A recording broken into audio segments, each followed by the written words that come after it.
Alors, vous le savez, de temps en temps, sur Facebook, on vous demande quelles sont les personnalités que vous aimeriez entendre à mon micro. Et vous avez été nombreux à nous demander Normand Pinard. Et Normand Pinard est avec nous. Bonsoir Normand Pinard. Bonsoir Bob, grand plaisir. Moi aussi. Alors, vous savez, je disais ce matin, avant de faire cette émission, il n'y a qu'un Québécois qui peut s'appeler Pinard. Je vais vous dire une chose quand même. Donc, et le pire dans tout ça, c'est que je ne bois pas. alors ça, parce Voilà. que vous avez un nom qui est tellement français. Vous voyez ce que je veux dire? C'est comble de malheur. Ah oui, ça c'est sûr. Bon, C'est un nom inapproprié. Ben voilà. Ben, vous savez, c'est comme ça. Vous êtes métaphysicien et voyant. Vous êtes connu parce que vous avez fait beaucoup de conférences. Vous avez été animateur à la télévision en 1986. Vous arrêtez si je me trompe. J'ai votre bio. Au-delà du connu 1986. La science de l'être en 94. Vous avez produit en 2010 une autre émission à la télévision, Au cœur des mystères. Au cœur des mystères, Voilà. la science de l'infini 2012. Là, je suis en train d'en préparer une autre. D'accord. Voilà. Donc les mystères. Je n'arrête pas, c'est vous- plusieurs conférences par mois, ce sont des émissions qui se précipitent, voilà. Les réalisateurs me recherchent parce que je peux produire 4 émissions en moins de 2 heures. Ouais, c'est ça. Ouais. Alors, moi, je vais essayer de vous découvrir un petit peu quand même. On dit que quand vous êtes en conférence, vous faites preuve de beaucoup d'humour, vous vous amusez finalement énormément. Et puis, vous êtes un peu comme moi, c'est-à-dire que vous avez envie d'aborder ces sujets avec légèreté, parce que souvent... Moi, c'est le privilège de la conscience, vous savez, de s'amuser. La majorité des gens dorment et ils ne s'amusent pas du tout. Lorsqu'on pense à la conscience, ça va être la qualité des gens qui font ce qu'ils aiment dans la vie et en étant créateurs, qu'ils puissent apporter des informations nouvelles au monde. Mais ce n'est pas nécessaire de s'endormir pour le faire. Non, mais c'est vrai que moi, quand j'ai commencé cette émission, quand j'ai ouvert cette radio, souvent j'étais confronté à des gens qui prenaient ça très au sérieux et puis surtout qui étaient très sombres dans l'approche de ces sujets. Et même moi, quand je fais des émissions sur la mort, vous voyez ce que je veux dire, sur les expériences de mort imminente, ou quand j'ai des médiums à côté de moi qui font des expériences de médiumnité en live, j'essaie de détendre l'atmosphère, de rire, parce qu'à un moment donné, si la mort n'est qu'un passage, je ne vois pas pourquoi ce serait triste. Donc j'essaie d'aborder ça avec beaucoup de légèreté. Oui, voyez-vous, Bob, être conscient, c'est prendre la fin d'humour avec un peu comme Garfield, détendu et joyeux. Oui, c'est ça. Ouais. Alors, vous avez été confronté très très jeune à des phénomènes paranormaux, finalement, et c'est ça qui a fait que vous avez essayé de comprendre, de chercher d'en connaître la cause. La cause, c'est la conscience. La cause, c'est l'éveil. La cause, c'est une sensibilité. Les phénomènes paranormaux, c'est l'expérience de la sensibilité qui est dirigée à travers la conscience. Donc, c'est abolir l'impression de la séparabilité de l'espace. Je vais essayer d'être simple. Autrement dit, c'est ne pas s'arrêter aux apparences de la matière. Donc, ressentir le monde au-delà de l'espace. D'ailleurs, c'est une des caractéristiques de la voyance. D'abord, c'est un lien télépathique. Ensuite, c'est un lien qui nous permet de pressentir les événements qui vont arriver, à la fois pour le monde et à la fois pour la personne qui est devant nous, et aussi pour soi-même. Parce que je considère qu'un voyant qui ne peut pas voir pour lui-même, c'est quelque chose de plus ou moins intéressant. Il faut être capable de ressentir pour soi. En fait, je reçois des informations, je ressens des informations qui me permettent de dire « Ah, voilà la chose à faire, voilà la chose à ne pas faire. » Donc, ça me sert énormément dans ma vie de tous les jours. Donc, c'est une expérience de la conscience. C'est pas quelque chose de mystérieux, c'est quelque chose qui vient avec l'éveil de la conscience. C'est à la portée des gens qui effectuent un travail sur eux. Oui, j'ai commencé très tôt parce que j'étais un enfant qui avait une sensibilité différente et au lieu de m'adapter au monde, j'ai décidé de m'adapter à moi-même. Et de ne pas me trahir pour entrer dans des institutions qui consistaient à démolir les gens et à les détruire. Donc, je suis resté fidèle à Normand Pinard. Oui, c'est ça. Parce que ce qui est hallucinant, c'est que mine de rien, quand on est jeune, qu'on s'intéresse à tous ces sujets-là, la première chose que l'on fait, j'imagine, c'est on se tourne vers la science. Le problème, c'est que la science, elle ne répondait pas à l'époque à toutes vos interrogations. Et d'ailleurs, elle a encore du mal à y répondre, la science. Alors vous êtes tourné vers quoi, vers la philosophie ? Ah non, je me suis oui vers la philosophie, mais c'est venu beaucoup plus tard. Je veux dire, la science m'a intéressé aussi. J'ai étudié l'électronique, je me suis intéressé à l'astrophysique à partir de l'âge de 10 ans, parce que mon père m'avait construit un télescope. J'étais à l'ouverture du premier planétarium à Montréal en 1966, en avril.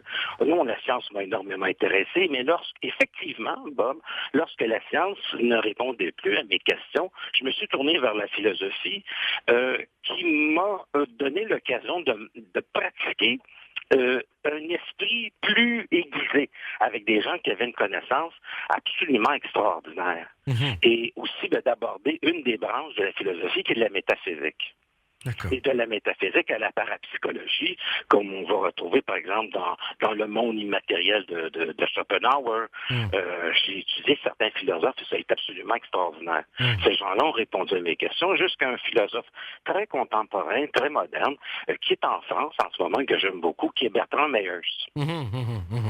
On l'a lu. Qui, lui, d'ailleurs, a écrit un des premiers livres qui fut très intéressant, que j'ai lu en 77, qui s'appelait Soucoupe volante et science-fiction.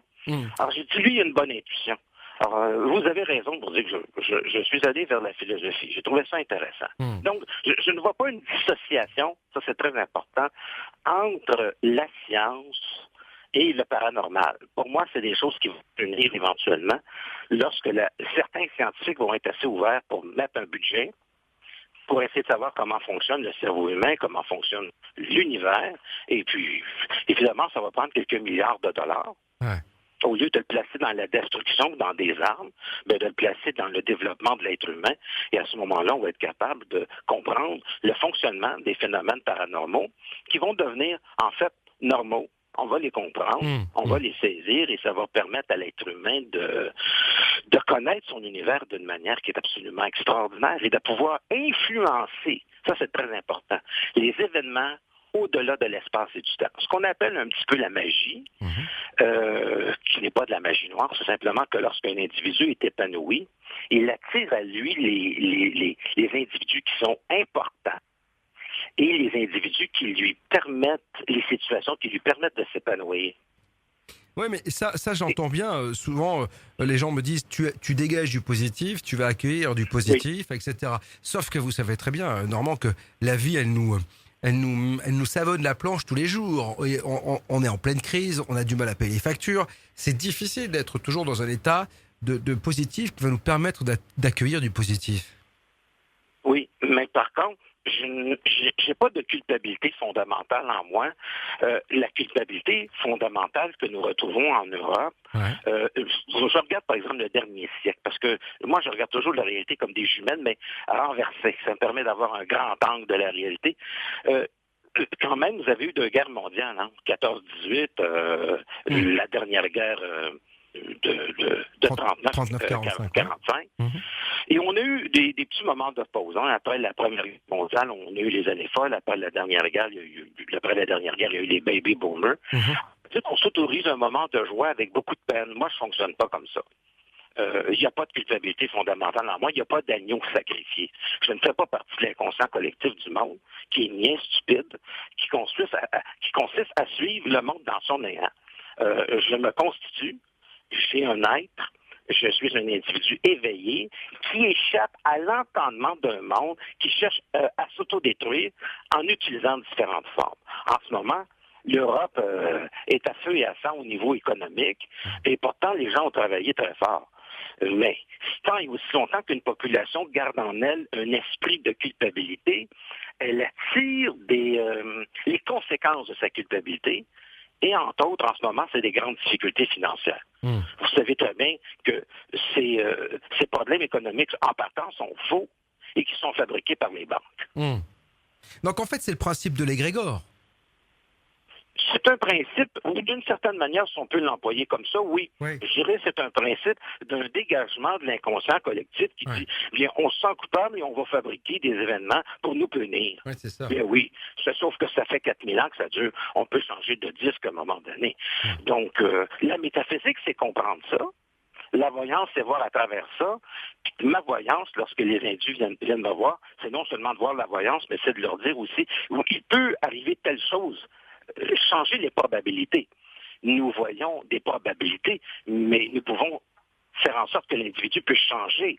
Et s'il change en comprenant et accédant à une certaine conscience, il peut changer les probabilités de son futur puis accéder à une vie qui est agréable. Mm-hmm. Ce qui est vrai pour un individu est également vrai pour une collectivité. Il n'y a pas de différence. Alors, vos facultés, vos phénomènes paranormaux auxquels vous avez été confrontés, est-ce que déjà, eux, ils vous ont apporté une philosophie bien à vous? Vous me disiez que vous n'étiez pas comme l'Europe, finalement, et comme nous, Français, on n'a pas de culpabilité. Nous, on a une certaine culpabilité, c'est sûr, vous ne l'avez pas. Dans le monde entier. Dans le monde entier. Donc vous avez réussi à outrepasser ça et à avoir une philosophie plutôt joyeuse. J'ai réussi à être moi-même. Et ce que le paranormal m'a amené, c'est simplement que le paranormal, ça m'a amené à être curieux, à découvrir des choses, à connaître le fonctionnement des choses. Alors, quand on vit de la voyance, quand on vit des phénomènes paranormaux, qu'on ressent des forces autour de nous, on essaie de comprendre. Qu'est-ce, par exemple, la synchronicité chez Carl Gustav Jung? Je suis un individu très intéressé par Jung.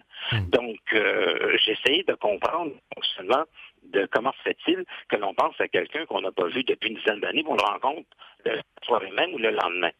Alors ça m'a beaucoup intrigué.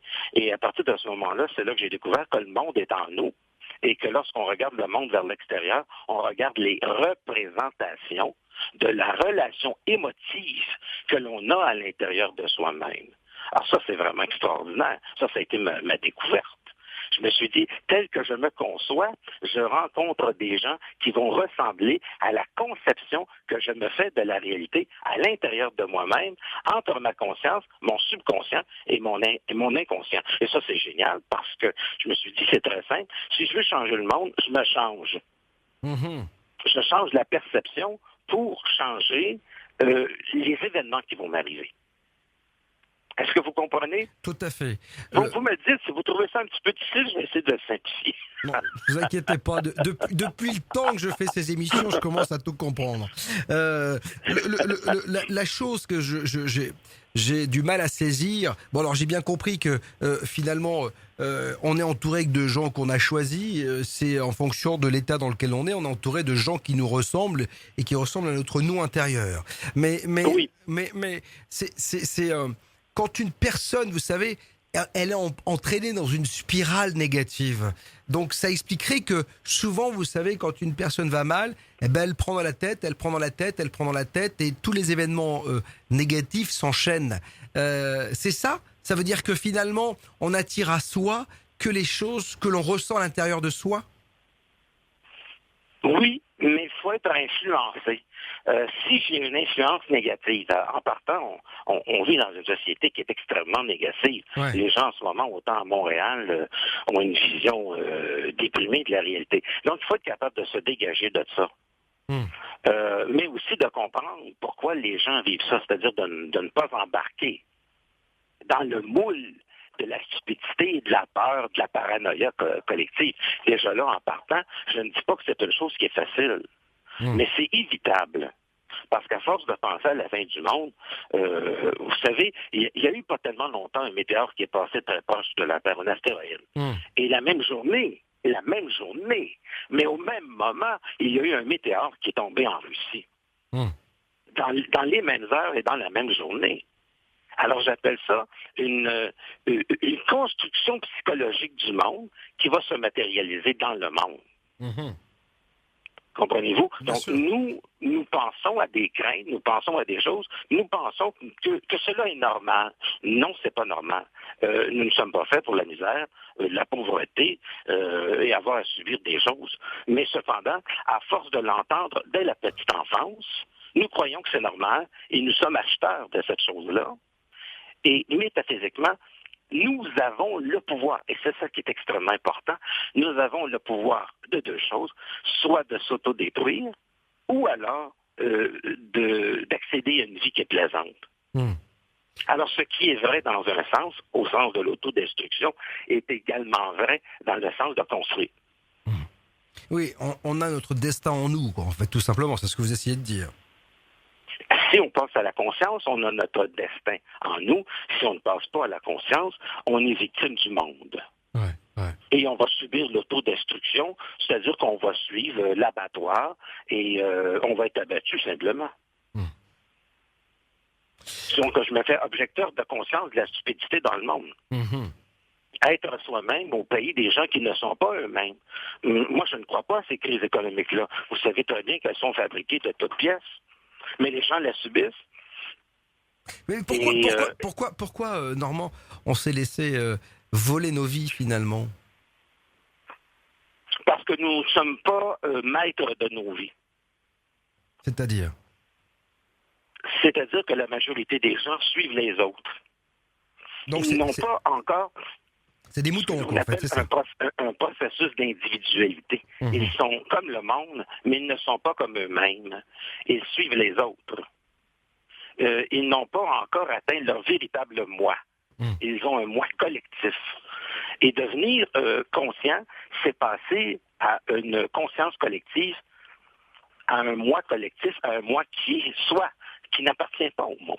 Et à partir de ce moment-là, on devient un créateur. Et non pas un pauvre petit travailleur. On crée, on constitue. Et la vie est beaucoup plus simple, elle est amusante, parce qu'on se place en synchronicité avec des choses qui vont être pour nous, que ça va nous offrir des bénéfices, que ça va être enfin une vie facile. Alors c'est la base même de la magie ici. C'est la base même de la magie. Donc, la parapsychologie, elle est très intéressante dans la mesure où elle est comprise et dans la mesure où elle permet à un individu d'obtenir une vie qui est plus facile. Sinon, ça devient simplement qu'une curiosité inutile. Alors, moi, je suis d'accord avec vous, mais j'ai toujours l'impression que, finalement, toutes ces explications, elles sont valables pour les sociétés occidentales dans lesquelles on vit. Est-ce que la personne aujourd'hui qui est en Syrie, par exemple, et qui subit Daesh, par exemple, l'État islamique, comme on l'appelle aujourd'hui, est-ce que cette personne, elle a les moyens en elle de ne plus subir ça et de faire que sa vie soit meilleure? Je ne me suis pas donné à venir au monde dans cette partie-là du monde. Alors, je dirais qu'on vient au monde déjà, qu'on choisit peut-être même déjà l'endroit où on va naître, où l'esprit doit s'épanouir. Alors, je ne suis pas venu au monde dans cet endroit-là. C'est très difficile pour moi de parler de cette place-là, pour les gens de cette place-là. Mais moi, lorsque je regarde des mauvaises nouvelles à la télévision, d'abord, il y en a toujours des mauvaises. Ouais. Alors, j'ai sorti la télévision de la maison. Il y a environ de ça 5 ans, j'écoute plus ça, ça ne m'intéresse plus. Vous allez me dire, je fais l'autre, je ne veux pas voir. Non, mais c'est parce qu'il y a toujours des malheurs. Mais je ne suis pas obligé de me concentrer dessus. Maintenant, je pense qu'il peut y avoir des gens dans les partis qui sont très difficiles dans le monde. Il peut y avoir des individus qui sont conscients, qui ne vont pas nécessairement recevoir des bombes sur la tête. Moi, je pense que c'est une question, au lieu de me mettre à la place d'un individu qui vit dans une partie du monde où c'est très difficile, j'essaie de m'organiser, de faire en sorte que ma vie, la vôtre, celle des gens qui pensent à la conscience, de ceux qui assistent à mes conférences, devienne plus facile. Parce qu'il n'est pas nécessaire de vivre dans une partie du monde difficile pour avoir une vie qui est très difficile. Est-ce que vous me comprenez? Bien sûr, on peut avoir une vie absolument catastrophique sans vivre dans un endroit catastrophique. Ah, on est complètement d'accord, Normand. Voilà. J'essaie simplement de répondre le mieux possible à vos questions. Ouais. J'ai vu des gens qui menaient des vies totalement catastrophiques. Et c'est comme si c'était dans leur tête la Syrie. Et je me suis dit, mais comment se fait-il que ces gens vivent de très grandes difficultés? Et le dénominateur commun que je retrouve souvent, c'est que ce sont des gens qui ne s'aiment pas. Et ensuite, ils concrétisent dans leur manque d'amour-propre une réalité qui est catastrophique. Je dis, il faut changer ça. Autrement dit, la perception que l'on a constitue la réalité. Donc, je suggère à ces gens-là de ne pas penser plutôt que de penser à décoller à l'autodestruction. Puis à ce moment-là, il se produit un phénomène magique, c'est que leur vie s'améliore en quelques semaines. Nous sommes donc extrêmement puissants, autant dans le principe de l'autodestruction que dans le principe de construire une réalité qui est fantastique. Est-ce que vous diriez, Normand Pinard, que notre éducation, finalement, celle que l'on reçoit quand on est petit, qui nous construit, elle va avoir une influence justement sur le destin qu'on va se fabriquer finalement? Est-ce qu'on va... Il y en a, vous savez, qui s'autorisent pas d'être heureux. Il y a plein de gens dans la vie qui ne s'autorisent pas d'être heureux. Non, le bonheur, c'est pas pour moi. Qui aiment être dans le malheur. Qui d'ailleurs ont la sensation d'exister quand ça va mal. Vous voyez ce que je veux dire? Est-ce que notre éducation, elle a une part importante dans la construction de nos vies, dont nous sommes les acteurs? Bien sûr, c'est une catastrophe. Notre éducation n'a jamais été donnée dans le but que nous puissions nous épanouir. L'éducation que nous avons reçue, c'est une éducation dans le but de rentrer dans le moule d'un système, ce qu'on appelle la loi générale. Ce n'est pas une éducation qui a permis à un individu. Jamais l'école, jamais l'éducation ne sert l'individualité d'un individu. Ça a toujours servi à un individu de devenir dans le moule. Aller jusqu'à pas tellement longtemps, je pense que 1996, il y avait encore le service militaire en France. C'est ça que je veux dire par moule, par collectivité, par niaiserie, par stupidité collective. Ça, c'en est l'exemple. Mais à partir du moment où un individu accède à son véritable moi, à son intelligence, à sa créativité, il accède automatiquement à son pouvoir intérieur. Alors, pour répondre à votre question, l'éducation, c'est une catastrophe. Ah ouais, mais... C'est une des catastrophes dans le monde, l'éducation, la religion, le moule, la famille, tout ce que vous voulez. Il faudra faire tout sauter ça, parce que si on ne fait pas sauter ça, c'est le monde qui va sauter. Eh oui, mais alors comment on fait? C'est-à-dire qu'il faut rééduquer les gens, il faut leur dire attention, laissez s'épanouir les enfants, ne leur inculquons pas des choses, des valeurs qui ne sont pas forcément les bonnes. Le problème, c'est qu'on est entouré. Regardez, vous êtes en Amérique du Nord. Alors au Québec, je sais pas, mais aux États-Unis, il y a des évangélistes à tous les coins de rue. La religion est très importante. Oui, c'est hallucinant. mais les Américains ont un sérieux retard. Le Québec, c'est un endroit avec beaucoup de liberté. C'est un endroit qui est nouveau, c'est un endroit qui est neuf. Les États-Unis ont, un peu comme l'Europe, peut-être la fierté d'avoir un pays, mais un pays ne rend pas nécessairement ses citoyens libres. Avoir un pays, c'est en supporter le poids. Donc, l'administration européenne, que ce soit l'Allemagne, que ce soit la France, c'est une administration qui est très lourde. Donc, plus un pays a de l'histoire, plus il possède de la mémoire, et plus il est enchaîné par son inconscient collectif. C'est le problème de l'Allemagne, c'est le problème de la France, c'est le problème de l'Italie. Plus on accumule de la mémoire, plus on nous entombe dans l'inconscient. Là, je vais être peut-être un petit peu spécifique, inconscient à cacher. Nous ramassons de la vieille mémoire, mais nous ne pouvons pas faire du neuf avec du vieux. Ça prend un endroit qui est neuf. Alors, jamais la collectivité va donner à l'homme sa liberté. La liberté, c'est quelque chose que l'homme va prendre lui-même. Il n'y aura pas de société qui va passer à la conscience. Il va y avoir des individus dans la société qui vont passer à la conscience et qui seront peut-être capables, jusqu'à un certain niveau, d'influencer les autres. Mais la conscience ne peut pas venir d'une société qui est inconsciente. En partant, c'est comme demander à quelqu'un qui n'a pas de jambes de courir. C'est difficile. Ça veut dire que on porte en nous, finalement, toute la mémoire de nos pays, quoi. Oh oui, absolument. On porte en nous, on est littéralement stigmatisé. Ici, au Québec, on a été stigmatisé par la religion. On s'en est débarrassé il y a à peine 60 ans. Vous, avec le code Napoléon, je pense que c'est environ 200 ans. Donc, on a eu cette révolution de la femme qui s'est faite en moins de 60 ans. En France, c'est environ 220. Donc, c'est des choses qui se sont faites extrêmement rapidement.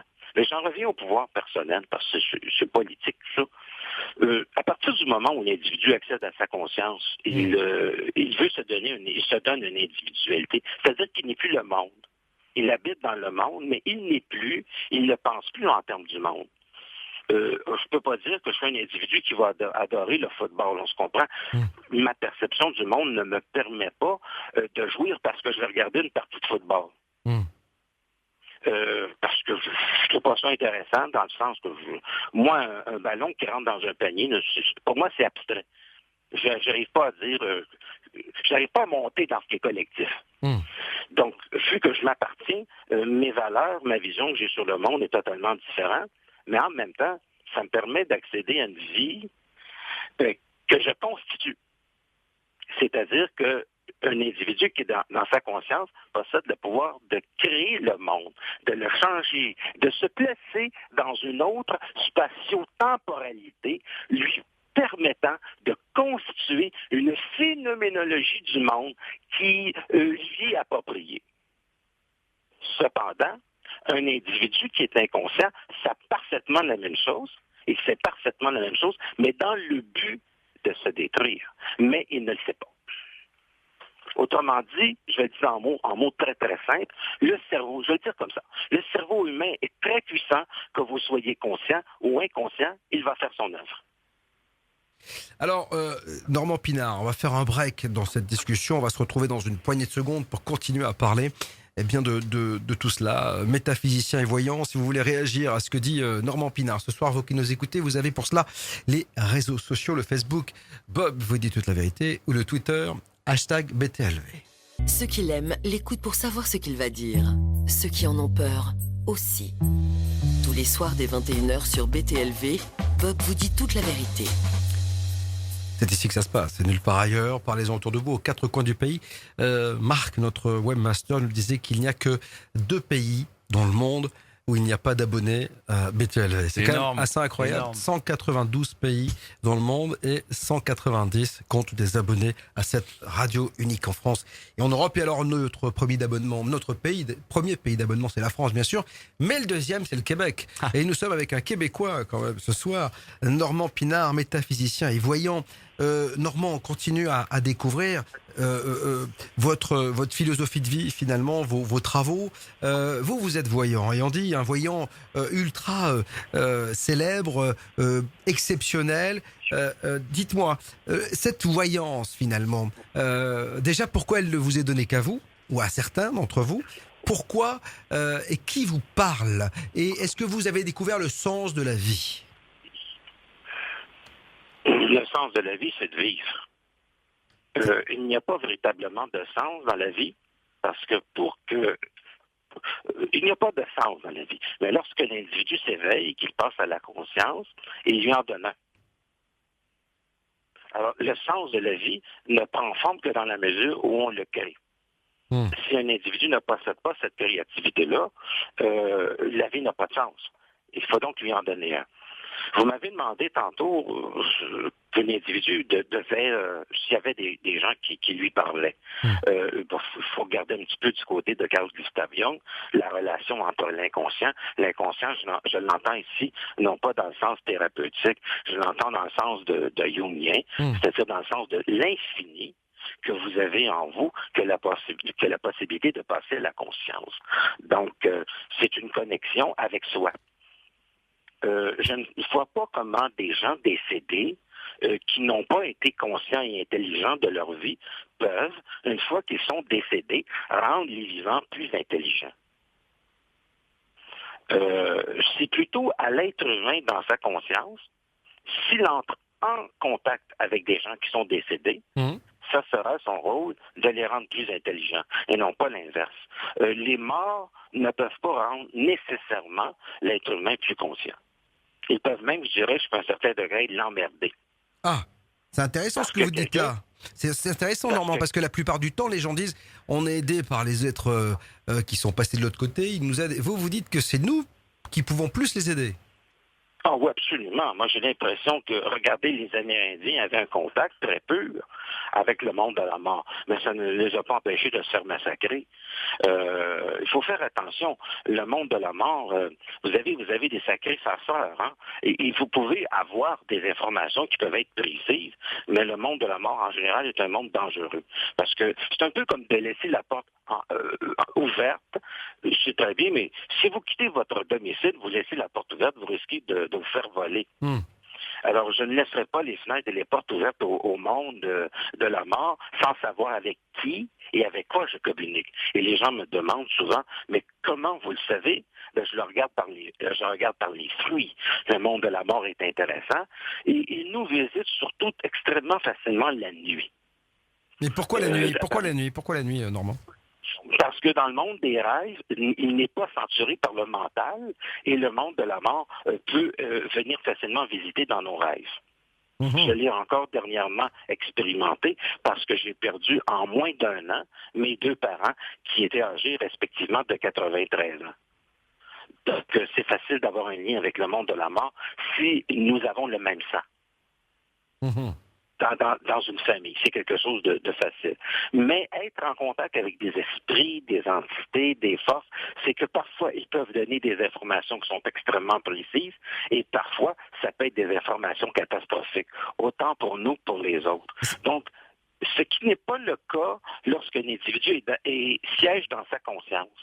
Parce que la conscience est limpide, parce que la conscience est claire, parce qu'il n'y a pas de mensonge dans la conscience est pure.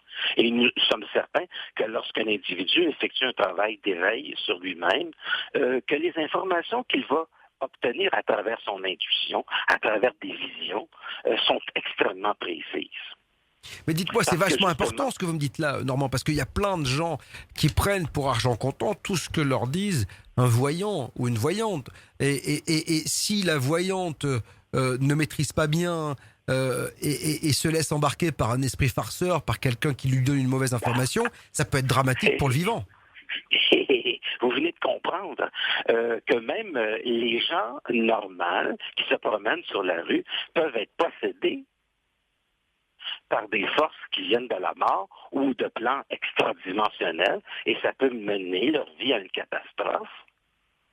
Il y a des gens qui se promènent sur la rue qui possèdent une connexion psychique, qui ne savent même pas qu'ils sont voyants ou connectés. Ils commencent à réfléchir et à avoir des pensées dans leur tête. Mais qu'est-ce qui vous dit que ces pensées-là viennent d'eux-mêmes?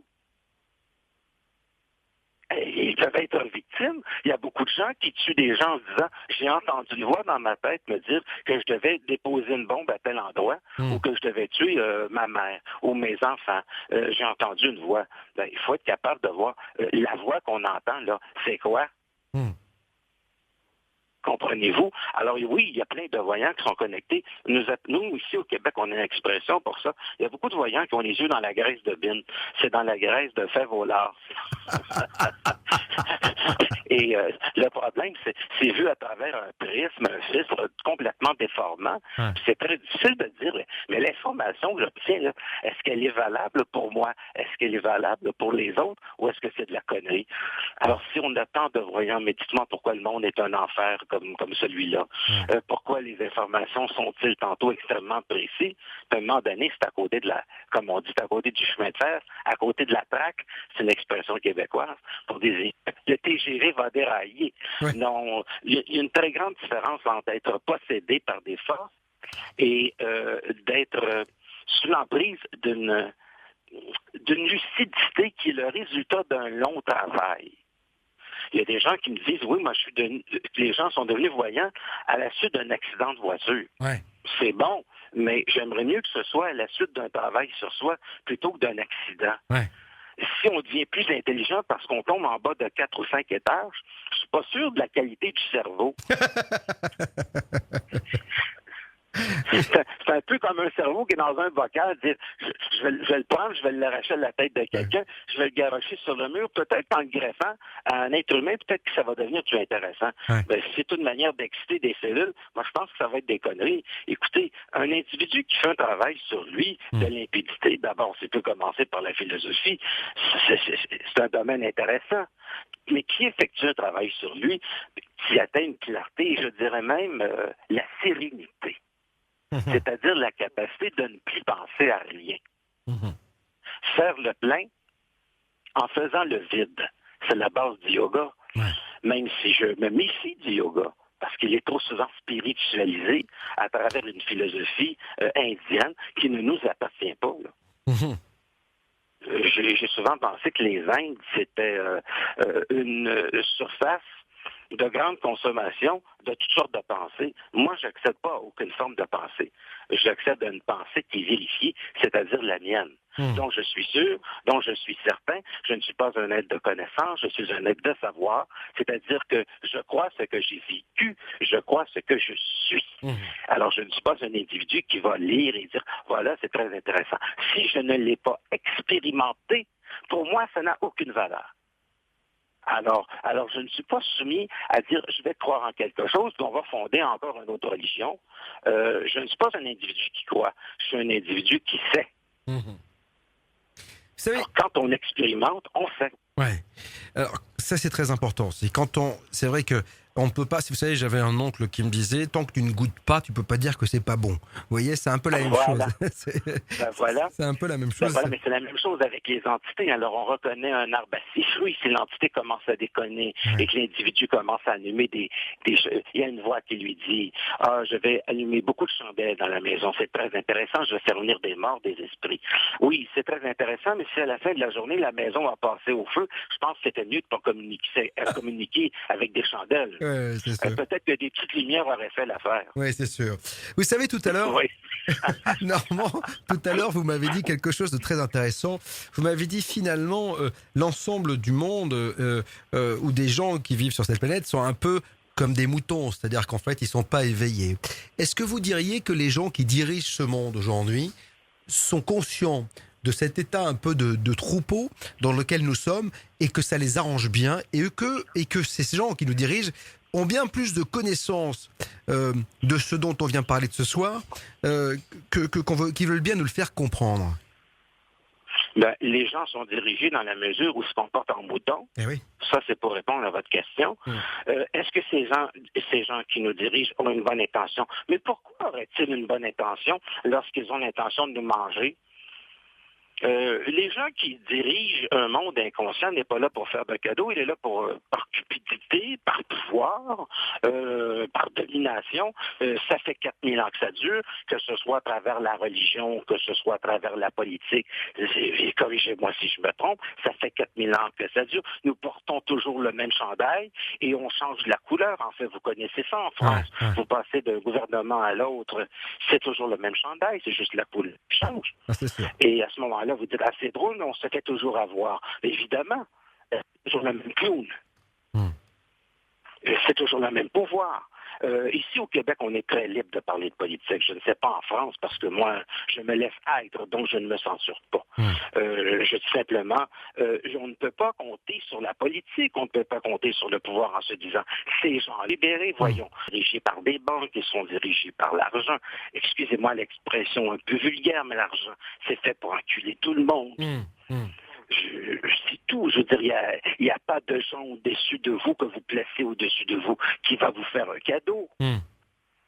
Donc, il suffit d'être au pouvoir et non pas d'être soumis à une autorité qui est là pour nous détruire. Ça fait 4000 ans que l'homme est malheureux, que l'être humain sur Terre est malheureux. Ça fait 4000 ans de guerre. Non, mais à un moment donné, si on se réincarne, est-ce que c'est pour recommencer toujours notre première année? Alors, à un moment donné, passer à la conscience et dire je me soustrais de cette espèce de monde, de manière de penser, d'hypnose collective auquel je n'adhère pas et je me donne mon être, je me donne une individualité qui ne peut pas m'être donnée par le monde. Et c'est pour ça que les individus, c'est des individus qui vont effectuer un travail sur eux-mêmes, mais on ne va pas l'effectuer à leur place. Oui, c'est ça, oui. Oui, parce que beaucoup se laissent porter aussi. Allez-y, Bob. Non, beaucoup se laissent porter. Le problème, c'est que beaucoup de gens qui vont voir des médiums ou des voyants, par exemple, ou même quand ils vont dans des séminaires, souvent ils pensent que ça va arriver tout seul. Il faut faire un travail sur soi. Il faut se connaître déjà. Il faut se prendre en considération. Oui. J'aime beaucoup la dernière phrase, il faut se prendre en considération. J'ai remarqué que les gens qui s'aimaient, qui s'appréciaient, avaient le pouvoir de faire attirer des choses fantastiques dans leur vie. Et l'inverse, c'est la même chose. Les gens qui ne s'aiment pas attirent l'autodestruction. Oui, c'est vrai. C'est l'histoire on appelle ça le pattern, la répétition. C'est l'histoire souvent je rencontre une femme qui me dit, moi, vous savez, j'ai pas été chanceux dans ma vie, je rencontre des hommes qui sont machos. Je suis rendu au 4e. J'ai dit, madame, changez, et peut-être que vous allez rencontrer éventuellement, lorsque vous allez vous aimer, autre chose qu'un homme macho. Vous allez rencontrer un homme avec lequel vous allez avoir une communication idéale pour vous. C'est extraordinaire. Les gens répètent les mêmes erreurs pendant 3 fois, 4 fois, 5. Vous avez raison, Normand, parce que quand on regarde, par exemple, des femmes battues, souvent elles quittent un homme, elles retombent sur un homme qui va les battre à nouveau. C'est-à-dire que c'est assez nouveau, c'est assez dingue. Arrive. Ouais. Ça arrive. Ouais. Ça arrive. Mais je dis simplement que nous sommes le point de départ de la réalité. Et si nous comprenons cette chose-là, nous sommes puissants. Mon but, lorsque les gens assistent à mes conférences, c'est de pouvoir leur suggérer d'être puissants. Je leur explique un peu comment fonctionne la relation entre soi-même, entre le subconscient et la conscience, puis l'inconscient. C'est trois choses qui sont différentes, la conscience, subconscience et inconscient. Je ne vais pas trop entrer dans les détails à la radio parce que c'est complexe. Et à partir de ce moment-là, l'individu qui adhère à un changement de sa perception, automatiquement, je peux vous dire qu'à l'intérieur de 24 heures, sa vie devient déjà plus simple. Il se place donc dans le couloir d'une synchronicité, lui permettant d'attirer. Et ça, c'est très important. On attire ce qui nous ressemble. Oui. Je suis persuadé de ça. Il n'arrive pas à un être ce qu'il veut. Il arrive à un être ce qu'il est. Oui, c'est ça. Ouais. C'est la somme totale de sa conscience, de son inconscient et de la relation émotive qu'il va établir en lui-même. Et ça, c'est extrêmement important. Et ça, c'est pas l'État qui va donner ça à un individu. Ouais. Parce qu'à partir du moment où un individu devient très conscient, il est possible qu'il se dégage de la politique. Ouais. Il est possible qu'il se désintéresse de ces choses-là pour pouvoir créer à l'intérieur de lui un goût de liberté qui n'appartient pas au monde. Et là, vous allez me dire, oui, mais nous allons toujours être dirigés par des politiciens.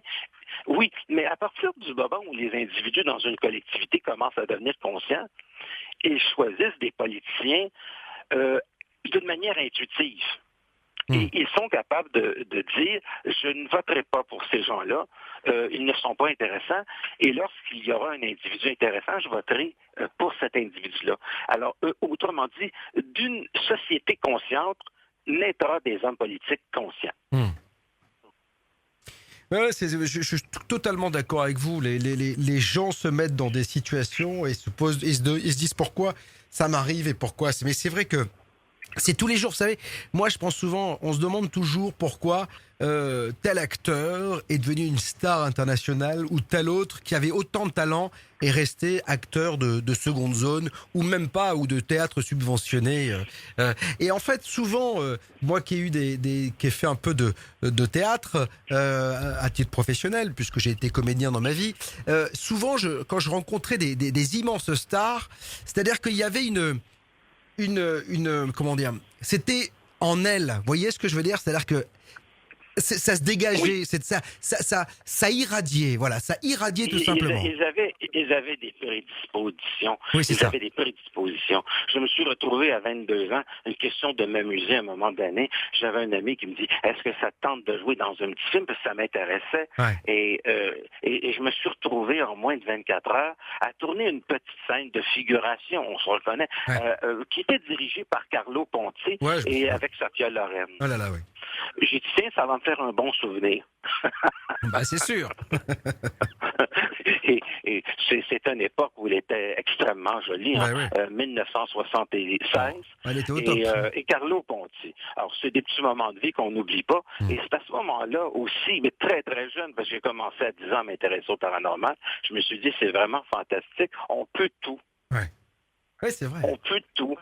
C'est extraordinaire. Ouais. Mais c'est extraordinaire. Vous réalisez en ce moment une émission de radio qui est extraordinaire. On parle de vous partout dans le monde. Les gens vous connaissent. Je suis sûr que vous n'êtes pas un individu qui se laissait arrêter par rien. Ah non, je me bats, c'est sûr. Moi, je me lève toujours la tête. Il peut y avoir n'importe quoi, je suis toujours debout. Donc, il n'y a pas de problème. Alors, faut-il penser que peut-être Bob, lorsqu'il était très jeune, il était peut-être porté à se battre tout le temps. Comprenez-vous? Alors, vous réalisez simplement la suite de vos pensées, de votre rêve, de ce que vous avez envie de réaliser. Alors, il n'y a rien qui va arrêter un individu comme vous. Ça, c'est ma voyance à moi. Et vous allez aller de plus en plus loin, et vous allez vous réaliser d'une manière magistrale. Et je dirais même ceci, probablement que la radio publique s'ennuie de vous, et peut-être même la télévision. On verra. Écoutez, dans tous les cas... Parce que je donne deux choix à la radio et à la télévision. Ouais. S'ils ne vont pas chercher des gens à l'Internet, ils vont s'effondrer. Ah, ça c'est sûr. Ah, ça, c'est Les sûr. jours de la presse ici, des journaux ici au Québec sont comptés, des journaux papier sont comptés. Nous allons tous vers le web et le monde qui était dirigé par les journalistes d'une manière officielle, c'est terminé. Ouais. Ici au Québec, ça tire à sa fin. Oui, je sais. Moi, c'est le constat qu'on a ici en France. On s'aperçoit aujourd'hui que tout ce qui se passe, le monde n'a plus de frontières et c'est sur Internet où on a de la liberté, on promet des choses. On s'aperçoit que de toute façon, les médias classiques sont totalement verrouillés. Il se passe plus rien. On est dans un conservatisme incroyable et qu'il se passe beaucoup plus de choses aujourd'hui sur Internet qu'il ne s'en passe dans tous les médias classiques. Donc, il est normal, et effectivement, vous avez raison, que ces gens-là, on le voit déjà avec les comiques. Il y a plein de jeunes comiques en France, par exemple, qu'on a découvert par Internet parce que ils ne pouvaient pas, parce que vous savez ce que c'est. Les médias classiques sont inféodés, c'est toujours les mêmes, c'est réseauté, c'est toujours les mêmes qui passent, etc. Et le net permet une ouverture et de faire émerger des talents. Comme les radios libres il y a 40 ans, vous voyez ce que je veux dire. Aujourd'hui, c'est Internet qui est la liberté. Oui, il permet même de faire émerger Wikileaks, qui permet de faire émerger des paquets de secrets gouvernementaux qui... qui sont assez terribles, merci. Alors oui, c'est-à-dire que l'Internet, c'est le pouvoir de l'individu de pouvoir s'exprimer. C'est le pouvoir du peuple. Alors, c'est comme disait Michio Kaku, c'est le téléphone d'une race très, très avancée. Ouais. Alors, ça va être vraiment une expérience fantastique, extraordinaire. Ouais. Alors, vous avez ce pouvoir. Ici, au Québec, on a d'autres individus. On a la chance d'avoir des bons conférenciers. On en a eu. Il y en a qui se préparent. Et je suis heureux aussi de faire partie de ces groupes de conférenciers qui sont capables qui ont des choses à dire. On est là parce que nous avons des choses à dire. Évidemment qu'on peut diverger à certains niveaux. Il y a des gens, par exemple, si on aborde le phénomène OVNI, on peut le voir d'une manière différente, mais au moins on se parle. Ça peut aller des gens qui sont un peu sceptiques à des gens qui vont voir des extraterrestres partout, mais il y a une communication qui est très intéressante. Oui, mais c'est ce qu'on essaie. Moi, là-dedans, c'est de ne pas m'oublier. Ce n'est pas parce qu'on voit des extraterrestres qu'ils sont nécessairement intelligents et ce n'est pas nécessairement qu'ils font avancer l'humanité. Ouais. Ouais, vous avez raison. Oui, parce qu'il y a beaucoup de gens qui se perdent là-dedans et il ne faut pas se perdre. Il faut quand même raison garder, quand même. Oui. Moi, j'ai plutôt l'impression que les gens se font manger psychologiquement par un phénomène qui ne donne rien. Ouais. Et pourtant, attention, vous avez devant vous un individu qui en a vu des soucoupes volantes. J'en ai vu dans ma vie. Et je n'en ai pas vu 100 fois, mais je veux dire, j'en ai vu à quelques reprises. Je me suis dit, c'est un phénomène intéressant. Maintenant, que m'apporte-t-il? Voyez-vous, j'ai le même rapport avec les ovnis que je l'ai avec les entités ou le monde de la mort. Est-ce que cela améliore la qualité de ma vie? C'est toujours ma première question. Si ça ne m'apporte rien, je m'en dégage. Ou alors, il dégage. C'est un des deux. Mais je garde seulement les choses qui vont m'amener à un niveau de conscience qui est de qualité supérieure. Ouais. Et puis vous avez dit quelque chose de très intéressant. Il faut savoir ce que ça nous apporte, ne pas se faire manger. Et puis surtout, il faut pouvoir en discuter. Parce que aujourd'hui, moi, la radio, elle fonctionne pourquoi? Parce que moi, je stigmatise personne. C'est-à-dire qu'en fait, j'expose et les gens disposent. Mais au moins, on expose l'information afin que tout le monde trouve sa vérité. Ça, c'est important parce que votre vérité, normalement, n'est pas forcément la mienne et n'est pas forcément celle de Mathieu, mon réalisateur, ou celle de votre ami. Vous voyez ce que je veux dire? Mais ça, c'est là où moi je dis qu'il ne faut pas être des moutons, il faut trouver sa propre vérité. Oui, mais en même temps, il y a un phénomène, c'est ça. Il y a un phénomène de communication et on va essayer de voir l'entrecroisement des informations qui on peut dire, il y a quelque chose là de vraiment très intéressant parce qu'il y a 3, 4, 5 personnes qui pensent la même chose. Exactement, oui. Alors là, ça commence à devenir quelque chose d'intéressant, mais on vit dans un monde extraordinaire, moi. Vous savez, les gens me disent, oui, mais à Montréal, les gens sont dépressifs, sont déprimés, à Paris aussi, c'est une catastrophe. Mais je pense que si nous devons remettre une société en question, c'est pas nécessairement la conscience ne va pas nécessairement pousser dans la joie. Et il y a peut-être un moment de dépression qui est normal à la remise en question de sa vie. et qui va permettre à un individu d'aller plus loin. Donc, je ne vois pas la déprime collective comme étant la fin de la civilisation. Je vois la déprime collective comme étant des individus qui sont malheureux en se disant « cette réalité ne correspond plus du tout à ce que je veux vivre ». Et il y a une dépression, mais elle peut permettre l'individu d'aller beaucoup plus loin en disant « je vais changer quelque chose dans ma vie, je vais améliorer quelque chose, je vais essayer de me soustraire de cet inconscient ». C'est ce que j'appelle un processus d'individualisation. Alors, je disais tantôt, Bob, que la voyance, c'était l'école maternelle de la parapsychologie. Ouais. C'est le début. Nous avons des pouvoirs inestimables et infinis. Il faut que les gens en prennent conscience. Alors, Normand Pinard, on arrive au terme de cette discussion. J'ai été ravi de vous accueillir. Vous vouliez, en tout cas, les auditeurs de BTLV voulaient vous entendre. C'est chose faite. J'espère qu'on aura l'occasion de se reparler. Est-ce que vous venez en France bientôt ou vous avez l'habitude de venir ou pas ?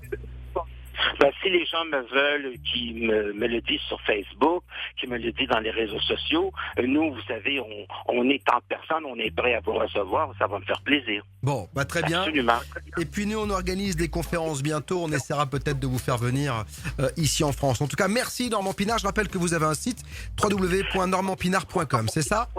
Bonsoir Bob. Oui, c'est www.normandpinard.com. On peut entrer en consultation avec moi. Je fais du service téléphonique à travers le monde, dans tous les pays francophones et même anglophones.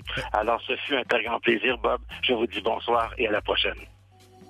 Vous avez vécu un phénomène paranormal. Vous pensez que le gouvernement nous ment, que la réincarnation existe. Vous avez vu un ovni. Vous croyez à la vie après la mort. Vous faites des rêves prémonitoires. Vous avez dormi dans une maison hantée. Votre témoignage nous intéresse. Écrivez-nous sur contact@bob-toutelaverité.fr.